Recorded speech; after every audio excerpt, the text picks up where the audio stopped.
Class 10 Polynomials exercise 2.2 ಅಲ್ಲಿ first main find the zeros of the following quadratic polynomials and verify the relationship between the zeros and the coefficients. Okay, ಈ question ನಮಗೆ ಏನನ್ನ find ಮಾಡಕ್ಕೆ ಹೇಳಿದ್ದಾರೆ ಅಂದರೆ, ಮೊದಲನೇದು find the zeros of the following quadratic polynomials. ನೋಡಿ, ನಮಗೆ quadratic polynomial ಅನ್ನು ಕೊಟ್ಟಿದ್ದಾರೆ, ಇದರ ಝೀರೋಸ್ಗಳನ್ನು ಫೈಂಡ್ ಮಾಡಬೇಕಾಗಿದೆ.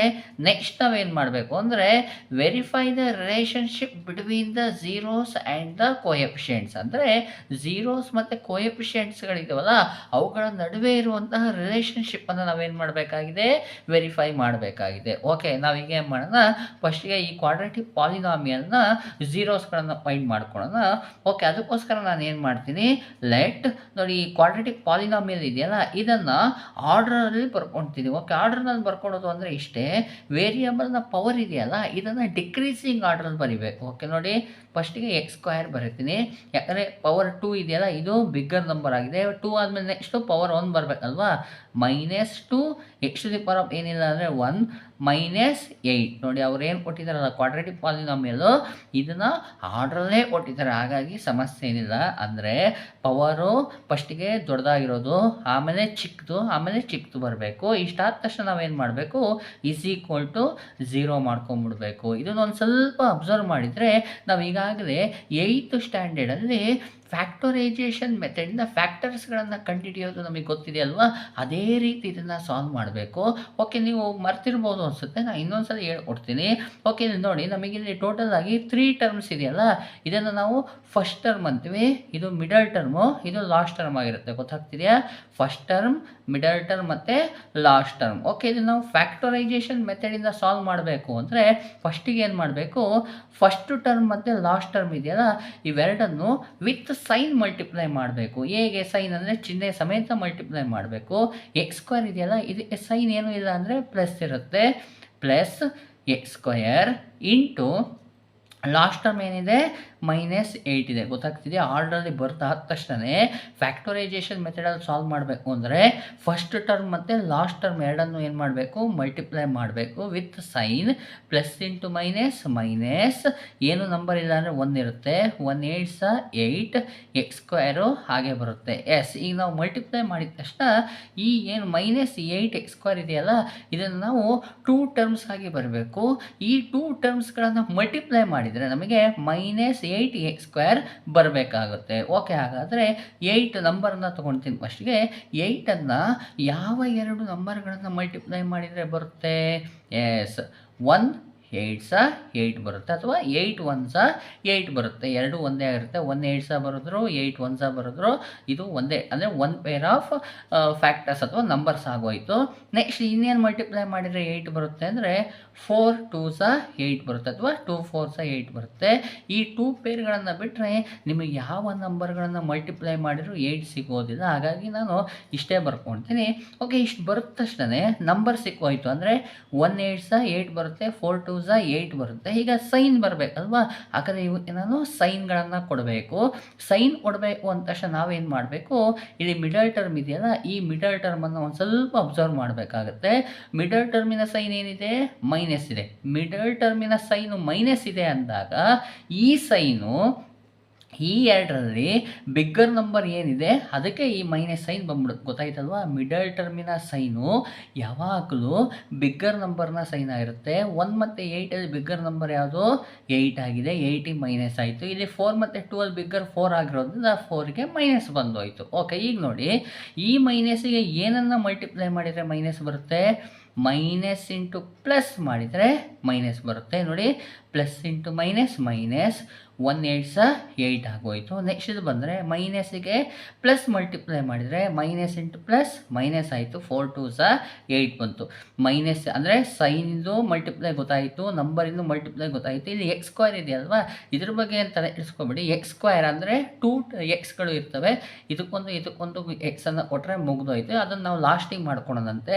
ಓಕೆ, ಈಗ ಏನು ಮಾಡಬೇಕು, ಈ ಒಂದು ಪೇರ್ ಇದೆಯಲ್ಲ +1 -8 ಇದನ್ನು ನಾವು ಸಿಂಪ್ಲಿಫೈ ಮಾಡಬೇಕು. ಸಿಂಪ್ಲಿಫೈ ಅಂದರೆ ಪ್ಲಸ್ಸು ಮೈನಸ್ಸು ಇತ್ತು ಅಂದರೆ ಸಬ್ಟ್ರಾಕ್ಷನ್ ಆಗುತ್ತೆ. 8ಅಲ್ಲಿ 1 ಹೋದರೆ ಎಷ್ಟು ಬರುತ್ತೆ? 7 ಬರುತ್ತಲ್ವಾ. ಇಲ್ಲೇನಿದೆ ಮಿಡಲ್ ಟರ್ಮು 2 ಇದೆ. ಹಾಗಾದರೆ ಇದು ನಮ್ಮ ನಂಬರ್ಸ್ಗಳು ಅಲ್ಲ, ಅಂದರೆ ಫ್ಯಾಕ್ಟರ್ಸ್ಗಳು ಅಲ್ಲ. ಹಾಗಾದರೆ ಸೆಕೆಂಡಿಗೆ ಬರ್ತೀನಿ. ಮೈನಸ್ಸು ಪ್ಲಸ್ಸು ಅಂದರೆ ಸಬ್ಟ್ರಾಕ್ಷನ್ನು. 4ಅಲ್ಲಿ 2 ಸಬ್ಟ್ರಾಕ್ಟ್ ಮಾಡಿದರೆ ಎಷ್ಟು ಬರುತ್ತೆ? 2 ಬರುತ್ತೆ. ಹಾಗಾದರೆ ಇದು ನಮ್ಮ ಫ್ಯಾಕ್ಟರ್ಸ್ ಆಗಿರುತ್ತೆ. ಗೊತ್ತಾಯ್ತಾ? ಇಲ್ಲಿ ನಾನು ಮಲ್ಟಿಪ್ಲೈ ಮಾಡಾದಮೇಲೆ ಸೈನ್ಗಳನ್ನು ಬರೆದಾದಮೇಲೆ ನಾವೇನು ಮಾಡಬೇಕು? ಸಿಂಪ್ಲಿಫೈ ಮಾಡಬೇಕು. ಪ್ಲಸ್ಸು ಇದ್ದರೆ ಅಡಿಷನ್ ಮಾಡ್ತೀವಿ, ಮೈನಸ್ಸು ಇದ್ದರೂ ಅಡಿಷನ್ ಮಾಡ್ತೀವಿ. ಆಪೋಸಿಟ್ ಸೈನ್ ಇದ್ದರೆ ಸಬ್ಟ್ರಾಕ್ಷನ್ ಮಾಡ್ತೀವಿ. ಇಲ್ಲಿ ಆಪೋಸಿಟ್ ಸೈನ್ಗಳಿತ್ತು ಅಂದರೆ ಪ್ಲಸ್ಸು ಮೈನಸ್ಸು ಇತ್ತು. ಸಬ್ಟ್ರಾಕ್ಷನ್ ಮಾಡಿದಾಗ ಮಿಡಲ್ ಟರ್ಮ್ ಬರಬೇಕಿತ್ತು, ಆದರೆ 8ಅಲ್ಲಿ 1 ಹೋದರೆ 7 ಬರುತ್ತೆ. ಇಲ್ಲಿ 2 ಇದೆ, ಹಾಗಾಗಿ ಮೊದಲನೇ ಪೇರು ಆಗೋದಿಲ್ಲ. ಸೆಕೆಂಡ್ ಪೇರ್ ಬಂದಾಗ 4ಅಲ್ಲಿ 2 ಹೋದರೆ 2 ಬರುತ್ತೆ, ಹಾಗಾಗಿ ಈ ಪೇರ್ ಆಗುತ್ತೆ. ಈಗ ನೋಡಿ x² ಇದೆಯಲ್ವಾ, ಇದಕ್ಕೊಂದು ಎಕ್ಸು ಇದಕ್ಕೊಂದು ಎಕ್ಸ್ ಕೊಡ್ತೀನಿ. ಇದು ನಮ್ಮ ಫ್ಯಾಕ್ಟರ್ಸ್ಗಳು ಆಯಿತು, ಅಂದರೆ 2 ಟರ್ಮ್ಸ್ಗಳು ಸಿಕ್ತು. ಈಗ ನಾನೇನು ಮಾಡಬೇಕು ಅಂದರೆ ಫಸ್ಟ್ ಟರ್ಮ್ x² ಹಾಗೇ ಬರಿಬೇಕು.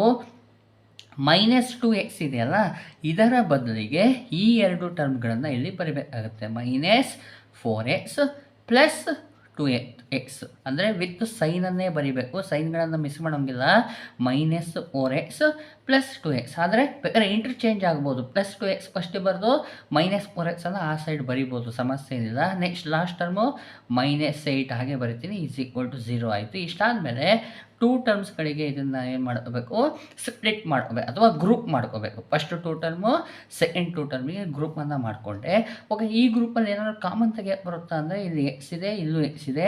ಎಕ್ಸನ್ನು ಕಾಮನ್ ತೆಗಿಬೋದು, ನಂಬರ್ಗಳು ಏನೂ ಇಲ್ಲ ಕಾಮನ್ ತೆಗಿಯೋದಕ್ಕೆ. ಓಕೆ, x² ಎಕ್ಸ್ ಕಾಮನ್ ತೆಗೆದ್ರೆ ಎಕ್ಸ್ ಉಳಿಯುತ್ತೆ, ಮೈನಸ್ಸಿಗೆ ಮೈನಸ್ಸು. 4xಲ್ಲಿ ಎಕ್ಸನ್ನು ಕಾಮನ್ ತೆಗೆದ್ರೆ 4 ಉಳಿಯುತ್ತೆ. ಓಕೆ, ನೆಕ್ಸ್ಟ್ ಪ್ಲಸ್ ಇದೆಯಲ್ಲ, ಪ್ಲಸ್ ಹಾಗೆ ಬರ್ಕೊಳ್ತೀನಿ. 2 ಇದೆ, 8 ಇದೆ, 2 ಟೇಬಲಲ್ಲಿ ಬರುತ್ತೆ, ಹಾಗಾಗಿ 2 ಕಾಮನ್ ತೆಗಿತೀನಿ. ಇಲ್ಲಿ ಎಕ್ಸ್ ಇದೆ, ಇಲ್ಲಿ ಎಕ್ಸ್ ಇಲ್ಲ, ಹಾಗಾಗಿ ಎಕ್ಸ್ ಕಾಮನ್ ಬರೋಲ್ಲ. ಅಂದರೆ 2 1s 2 ಆಗೋಯಿತು, ಎಕ್ಸಿಗೆ ಎಕ್ಸು. ನೆಕ್ಸ್ಟು ಮೈನಸ್ಸಿಗೆ ಮೈನಸ್ ಬರಿತೀನಿ. 2 4s 8 ಆಗೋಯಿತು, = 0. ಎಸ್, ಇಷ್ಟು ಆದ ತಕ್ಷಣ ನೋಡಿ ನಮಗೆ x-4 ಇದೆ, ಇಲ್ಲಿ 1x - 4 ಇದೆ. 1x ಅಂತ ಹೇಳಿದರೆ ಎಕ್ಸ್ ಅಂತಲೇ ಮೀನಿಂಗು. x-4 ಎರಡು ಕಡೆ ಸೇಮ್ ಬಂದಿದೆ. ನಾವು ಮಾಡಿರೋದು ಮೆಥಡ್ಸು ಸರಿಯಾಗಿತ್ತಪ್ಪ ಅಂದರೆ ಇಲ್ಲಿ ಎರಡು ಏನಾಗಿರುತ್ತೆ? ಸೇಮ್ ಬರುತ್ತೆ. ಎರಡೂ ಸೇಮ್ ಬಂದಿದೆ ಅಂದರೆ ಆ ಸೇಮ್ ಬಂದಿರೋದನ್ನು ನಾವೇನು ಮಾಡಬೇಕು? ಕಾಮನ್ ತೆಗಿಬೇಕು. x-4 ಇರೋದನ್ನ ಕಾಮನ್ ತೆಗೆದೆ. ಓಕೆ, ಇದಿಷ್ಟು ಒಂದೇ ಟರ್ಮು. ಇದಿಷ್ಟು ಒಂದೇ ಟರ್ಮಲ್ಲಿ ನೋಡಿ x-4 ಕಾಮನ್ ತೆಗೆದ್ರೆ ಉಳಿಯೋದೇನು? ಎಕ್ಸ್ ಉಳೀತು. ಇದಿಷ್ಟು x-4 ಅಂದರೆ ಉಳಿಯೋದೇನು? +2 ಉಳ್ಕೊಳ್ತು, = 0 ಆಗೋಯಿತು. ಈ ಥರ ಬಂತು ಅಂದರೆ x-4 × x + 2 ಬಂತು ಅಂದಾಗ = 0 ಬಂದಾಗ ಇವೆರಡನ್ನು ಸಹ ನಾನು 0ಗೆ ಈಕ್ವಲೇಟನ್ನು ಮಾಡ್ಕೋಬೋದು. x-4 = 0 ಆರ್ x + 2 = 0 ಆಗೋಯಿತು. ಓಕೆ, -4 ಆ ಸೈಡಿಗೆ ಕಳಿಸಿದ್ರೆ x = 4 ಆಗೋಯಿತು.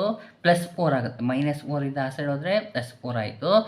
x +2 ಆ ಸೈಡಿಗೆ ಕಳಿಸಿದ್ರೆ -2 ಆಗೋಗುತ್ತೆ. ಓಕೆ, ಈಗೇನಾಯಿತು? ನಮಗೆ ಈ ಕ್ವಾಡ್ರಾಟಿಕ್ ಪಾಲಿನಾಮಿಯಲ್ಲಿಗೆ x = 4, x = -2 ಬಂತಲ್ಲ, ಇವೇ ಎರಡು ಏನಾಗಿರುತ್ತೆ? ಝೀರೋಸ್ಗಳು ಆಗಿರುತ್ತೆ. ಈಗ ನಾನೇನು ಮಾಡ್ತೀನಿ? ಈ ಎರಡೂ ಝೀರೋಸ್ಗಳನ್ನು ಒಂದು 0ನ್ನು ಆಲ್ಫಾ ಅಂತ ತೊಗೊಳ್ತೀನಿ, ಇನ್ನೊಂದು 0ನ್ನು ಏನು ತೊಗೊಳ್ತೀನಿ? ಬೀಟಾ ಅಂತ ತೊಗೊಳ್ತೀನಿ. ಓಕೆನಾ? ಇದು ನಾವು ಜಸ್ಟ್ ತೊಗೊಳ್ತಾ ಇರೋದಷ್ಟೇ. ಫಸ್ಟು 0 ಏನಿದೆ? 4 ಇದೆ ಅಲ್ವಾ, ಆಲ್ಫಾ = 4 ಆಗೋಯಿತು. ಸೆಕೆಂಡ್ 0 -2 ಇದೆಯಲ್ವಾ, ಬೀಟಾ -2 ಅಂತ ತೊಗೊಂಡೆ. ಹಾಗಾದರೆ ನನಗೆ 2 ಝೀರೋಸ್ಗಳು ಬಂತು. ಈಗ ನಾನು relationship between the zeros and ಕೋಎಫಿಷಿಯೆಂಟನ್ನು ವೆರಿಫೈ ಮಾಡಬೇಕಲ್ವಾ, ಹಾಗಾಗಿ ಕೋಎಫಿಷಿಯೆಂಟನ್ನು ಬರ್ಕೊಳ್ಳೋಣ. ಕೋಎಫಿಷಿಯೆಂಟ್ ಹೇಗೆ ಬರೆಯೋದು ಅಂದರೆ ನಮಗೆ ಇಲ್ಲಿ ಪಾಲಿನಾಮಿಯಲ್ ಕೊಟ್ಟಿದ್ದಾರಲ್ಲ, ಆ ಪಾಲಿನಾಮಿಯಲನ್ನು ಬರ್ಕೊಳ್ಳೋಣ. x² - 2x -8 ಅಂತ ಬರ್ಕೊಳ್ತೀನಿ. ಕ್ವಾಡ್ರಾಟಿಕ್ ಪಾಲಿನಾಮಿಯಲ್ ಇದೆ, ಇದರ ಸ್ಟ್ಯಾಂಡರ್ಡ್ ಫಾರ್ಮ್ ಏನಾಗಿರುತ್ತಪ್ಪ ಅಂದರೆ ax² + bx + c ಆಗಿರುತ್ತೆ. ax² + bx + c ಅನ್ನುವಂಥದ್ದು ಕ್ವಾಡ್ರಾಟಿಕ್ ಪಾಲಿನಾಮಿಯಲ್ನ ಸ್ಟ್ಯಾಂಡರ್ಡ್ ಫಾರ್ಮ್ ಆಗಿರುತ್ತೆ. ಇವೆರಡನ್ನೂ ಕಂಪೇರ್ ಮಾಡಿ ನಾವೇನು ಮಾಡಬೇಕು? a ವ್ಯಾಲ್ಯೂ, ಬಿ ವ್ಯಾಲ್ಯೂ ಮತ್ತು ಸಿ ವ್ಯಾಲ್ಯೂವನ್ನು ಬರಿಬೋದು. ಓಕೆ ನೋಡಿ, ಎರಡರಲ್ಲಿ ಎಕ್ಸ್ ಸ್ಕ್ವೇರ್ ಇದೆ. ಎಕ್ಸ್ ಸ್ಕ್ವೇರನ್ನು ಬಿಟ್ಟರೆ ಎ ಪ್ಲಸಲ್ಲಿ ಏನಿದೆ ಅಂತ ನೋಡಿದರೆ ಮೇಲೆ ಏನೂ ಇಲ್ಲ ಅಂದರೆ ನಂಬರ್ ಏನಿರುತ್ತೆ 1 ಇರುತ್ತೆ. ಹಾಗಾದರೆ ಎ ವ್ಯಾಲ್ಯೂ 1 ಆಗೋಯಿತು. ನೆಕ್ಸ್ಟ್ ಬಿ ಪ್ಲಸಲ್ಲಿ ಏನಿದೆ ಅಂತ ಒಂದು ಸ್ವಲ್ಪ ಅಬ್ಸರ್ವ್ ಮಾಡಿದರೆ ಏನಿರುತ್ತೆ, ಬಿ ಪ್ಲಸಲ್ಲಿ -2 ಇದೆ. ನೆಕ್ಸ್ಟ್ ಸಿ ಪ್ಲಸಲ್ಲಿ ಏನಿದೆ ಅಂತ ಒಂಚೂರು ಅಬ್ಸರ್ವ್ ಮಾಡಿದರೆ ಅಂದರೆ ಸಿ ಪ್ಲಸಲ್ಲಿ -8 ಇದೆ. ಹಾಗಾದರೆ ನಮಗೇನು ಸಿಕ್ತು, ಕೋಎಫಿಷಿಯೆಂಟ್ಗಳು ಸಿಕ್ತು, ಝೀರೋಸ್ಗಳು ಸಿಕ್ತು. ಇವೆರಡನ್ನು ಯೂಸ್ ಮಾಡಿಕೊಂಡು ನಾವೇನು ಮಾಡಬೇಕು, ಈಗ relationship between the zeros and the ಕೋಎಫಿಷಿಯೆಂಟನ್ನು ಏನು ಮಾಡಬೇಕು, ವೆರಿಫೈ ಮಾಡಬೇಕಾಗುತ್ತೆ. The relationship between the zeros and the coefficients are. Okay, ಇಲ್ಲಿ ರಿಲೇಷನ್ನು ಎರಡಿದೆ. ಮೊದಲನೇ ರಿಲೇಷನ್ ಏನಪ್ಪ ಅಂದರೆ alpha plus beta is equal to -b/a ಆಗಿದೆ. ಎರಡನೇ ರಿಲೇಷನ್ ಏನಪ್ಪ ಅಂದರೆ alpha into beta is equal to c/a ಆಗಿರುತ್ತೆ. ಇದರ ಮೀನಿಂಗ್ ಇಷ್ಟೇ, ಸಮ್ ಆಫ್ ದ ಝೀರೋಸ್ ನೋಡಿ, ಆಲ್ಫಾ ಪ್ಲಸ್ ಬೀಟಾ ಅಂದರೆ ಆಲ್ಫಾ ಆ್ಯಂಡ್ ಬೀಟಾಗಳು ಝೀರೋಸ್ ಆಗಿರುತ್ತೆ. Some of the zeros is equal to -b/a ಆಗಿರುತ್ತೆ. Product of the zeros is equal to c/a ಆಗಿರುತ್ತೆ. Okay, ಇವೆರಡನ್ನು ನಾವೀಗ ವೆರಿಫೈ ಮಾಡ್ತಾ ಹೋಗೋಣ. ಫಸ್ಟಿಗೆ ನಾನು ಏನು ಮಾಡ್ತೀನಿ, LHS ಅನ್ನು ತೊಗೊಳ್ತೀನಿ. LHS ಏನು, ಲೆಫ್ಟ್ ಹ್ಯಾಂಡ್ ಸೈಡ್ ಏನಿದೆ ಆಲ್ಫಾ ಪ್ಲಸ್ ಬೀಟಾ ಇದೆ, is equal to alpha value ಎಷ್ಟಿದೆ ನೋಡಿ, ನಾವೇ ತೊಗೊಂಡಿವಿ 4, ಪ್ಲಸ್ಸಿಗೆ ಪ್ಲಸ್ ಬರೆಯೋಣ. ಬೀಟಾ ವ್ಯಾಲ್ಯೂ ಎಷ್ಟು ಬಂದಿದೆ, -2 ಬಂದಿರೋದನ್ನ ಬ್ರ್ಯಾಕೆಟನ್ನು ಹಾಕ್ಕೊಳ್ತೀನಿ. ಈಸ್ ಈಕ್ವಲ್ ಟು 4, ಸೈನನ್ನು ಮಲ್ಟಿಪ್ಲೈ ಮಾಡೋಣ. ಪ್ಲಸ್ ಇಂಟು -2ಗೆ 2 ಬರಿತೀನಿ. ನೋಡಿ, ಇಲ್ಲಿ ಮೈನಸ್ ಇರೋದನ್ನ ಸಬ್ಟ್ರಾಕ್ಷನ್ ಮಾಡಬೇಕಾಗತ್ತೆ. 4ಅಲ್ಲಿ 2 ಹೋದರೆ 2 ಬಂತು. 4 ಬಿಗ್ಗರ್ ಆಗಿರೋದ್ರಿಂದ ಅದರ ಸೈನ್ ಏನಿದೆ, ಪ್ಲಸ್, ಹೌದಲ್ವಾ, +2. ಯಾವಾಗೂ ಅಷ್ಟೇ ಸಬ್ಟ್ರಾಕ್ಷನ್ ಅಥವಾ ಅಡಿಷನ್ ಆದಮೇಲೆ ಬಿಗ್ಗರ್ ನಂಬರ್ ಸೈನ್ ಬರೀಬೇಕು. ಬಿಗ್ಗರ್ ನಂಬರ್ 4 ಇದೆ, ಸೈನ್ ಪ್ಲಸ್ ಇರೋದ್ರಿಂದ +2 ಆನ್ಸರ್ ಆಗುತ್ತೆ. LHS is equal to +2. ಇದನ್ನು ನಾನು 1 ಅಂತ ತೊಗೊಳ್ತೀನಿ. ನೆಕ್ಸ್ಟ್ RHS ಅನ್ನು ತೊಗೊಳೋಣ. RHS is equal to -b/a ತೊಗೊಳ್ತಾ ಇದ್ದೀನಿ. ಓಕೆ, ಮೈನಸ್ಸಿಗೆ ಮೈನಸನ್ನು ಬರಿತೀನಿ. ಬಿ ಇದೆಯಲ್ಲ, ಬಿ ವ್ಯಾಲ್ಯೂ ಎಷ್ಟು ನೋಡಿ, ಬಿ ವ್ಯಾಲ್ಯೂ -2 ಇದೆ. ಬ್ರ್ಯಾಕೆಟನ್ನು ಹಾಕ್ಕೊಂಡು -2 ಬರಿತೀನಿ. ಡಿವೈಡ್ ಬೈ ಎ ಇದೆ ಅಲ್ವಾ, ಎ ವ್ಯಾಲ್ಯೂ ಎಷ್ಟಿದೆ, 1 ಇದೆ. 1 ಅಂತ ಬರ್ಕೊಳ್ತೀನಿ. ಸಿಂಪ್ಲಿಫೈ ಮಾಡ್ತಾ ಹೋಗೋಣ ಅಲ್ವಾ. ಮೈನಸ್ ಇಂಟು ಮೈನಸ್ ಪ್ಲಸ್ ಆಗುತ್ತೆ. 2ಗೆ 2 ಬರಿತೀನಿ. ಡಿವೈಡ್ ಬೈ 1 ಬರಿತೀನಿ. ಓಕೆ, ಡಿವೈಡ್ ಬೈ 1ಅನ್ನು ಬಿಡ್ಬೋದು. ಆವಾಗ ಏನಾಯಿತು, 2/1 ಅಂದರೆ ಮೀನಿಂಗ್ ಏನು, 2 ಆಗಿರುತ್ತೆ. RHS ಈಸ್ ಈಕ್ವಲ್ ಟು 2 ಆಯಿತು. ಇದನ್ನು ನಾನು ಈಕ್ವೇಷನ್ 2 ಅಥವಾ 2 ಅಂತ ತೊಗೊಳ್ತೀನಿ. ಈಗ ಏನು ಮಾಡೋಣ, ಫ್ರಮ್ 1 ಆ್ಯಂಡ್ 2, 1 ಮತ್ತು 2 ಎರಡನ್ನು ಕಂಪೇರ್ ಮಾಡಿ. 1ಅಲ್ಲಿ ಎಷ್ಟು ಬಂದಿದೆ ಆನ್ಸರ್, 2 ಬಂದಿದೆ. 2ಅಲ್ಲಿ ಎಷ್ಟು ಬಂದಿದೆ, 2 ಬಂದಿದೆ. ಅಂದರೆ ಎರಡರಲ್ಲೂ ಸೇಮ್ ಬಂದಿದೆ. ಹಾಗಾಗಿ LHS is equal to RHS ಆಗಿದೆ. ಮೊದಲನೇ ರಿಲೇಷನ್ ಏನಿದೆ ಇದು ವೆರಿಫೈ ಆಗಿದೆ. ಓಕೆ, ಇದೇ ರೀತಿ ಸೆಕೆಂಡ್ ರಿಲೇಷನನ್ನು ನಾವು ವೆರಿಫೈ ಮಾಡ್ತಾ ಹೋಗೋಣ. ಓಕೆ, LHS ಅನ್ನು ತೊಗೊಳ್ತೀನಿ. LHS is equal to alpha into beta ಆಗಿದೆ. ಆಲ್ಫಾ ವ್ಯಾಲ್ಯೂ ಎಷ್ಟು, 4 ಇದೆ. Alpha value 4 into beta value ಎಷ್ಟಿದೆ, -2 ಇದೆ. -2 ಬರ್ಕೊಳ್ಳೋಣ. ಓಕೆ, 4ಗೆ ಪ್ಲಸ್ ಇದೆಯಲ್ಲ, ಪ್ಲಸ್ ಇಂಟು ಮೈನಸ್, 4 2 ಸಹ 8 ಬಂತು. LHSನ ವ್ಯಾಲ್ಯೂ -8 ಬಂದಿದೆ. ಇದನ್ನು 1 ಅಂತ ತೊಗೊಳ್ತೀನಿ. RHS ಅನ್ನು ಮಾಡೋಣ. RHS ಅಂದರೆ ಏನು, c/a ಅಲ್ವಾ, c/a. ಓಕೆ, ಸಿನ ವ್ಯಾಲ್ಯೂ ಎಷ್ಟು ನೋಡಿ, ಇಲ್ಲೇ ಇದೆ. ಸಿ ವ್ಯಾಲ್ಯೂ ಎಷ್ಟು, -8 ಇದೆ. ಡಿವೈಡ್ ಬೈ ಎ ವ್ಯಾಲ್ಯೂ ಎಷ್ಟಿದೆ, ಎ ವ್ಯಾಲ್ಯೂ 1 ಇದೆ. ಡಿವೈಡ್ ಬೈ 1, ಈಗಾಗಲೇ ನಾನು ಹೇಳಿದೆ ಡಿವೈಡ್ ಬೈ 1 ಇದೆ ಅಂದರೆ -8/1 ಅಂದರೆ ಮೀನಿಂಗ್ -8 ಆಗಿರುತ್ತೆ. RHS ವ್ಯಾಲ್ಯೂ -8 ಬಂತು. ಇದನ್ನು ನಾನು 2 ಅಂತ ತೊಗೊಳ್ತೀನಿ. ಫ್ರಮ್ 1 ಆ್ಯಂಡ್ 2, 1 ಮತ್ತು 2 ಅನ್ನು ಎರಡನ್ನೂ ಏನು ಮಾಡೋಣ, ಕಂಪೇರ್ ಮಾಡೋಣ.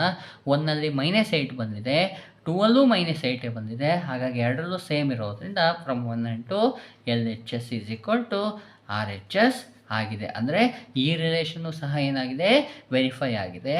ಓಕೆ, ನಾವು ಮಾಡಿರೋದಂದರೆ ಝೀರೋಸ್ನ ವ್ಯಾಲ್ಯೂ ಕರೆಕ್ಟಾಗಿ ಫೈಂಡ್ ಮಾಡಿದರೆ ಮತ್ತು ಕೋಎಫಿಷಿಯೆಂಟ್ಗಳನ್ನು ನಾವು ಸರಿಯಾಗಿ ಬರ್ಕೊಂಡಿದ್ರೆ ಯಾವಾಗೂ ಇದೇನಾಗಿರುತ್ತೆ, ಸ್ಯಾಟಿಸ್ಫೈ ಆಗಿರುತ್ತೆ, ವೆರಿಫೈ ಆಗಿರುತ್ತೆ. ಅಂದರೆ LHS is equal to RHS ಬಂದೇ ಬರುತ್ತೆ. ಈ ರೀತಿಯಾಗಿ ಈ ಪ್ರಾಬ್ಲಮನ್ನು ಸಾಲ್ವ್ ಮಾಡ್ಕೊಳ್ಳಿ.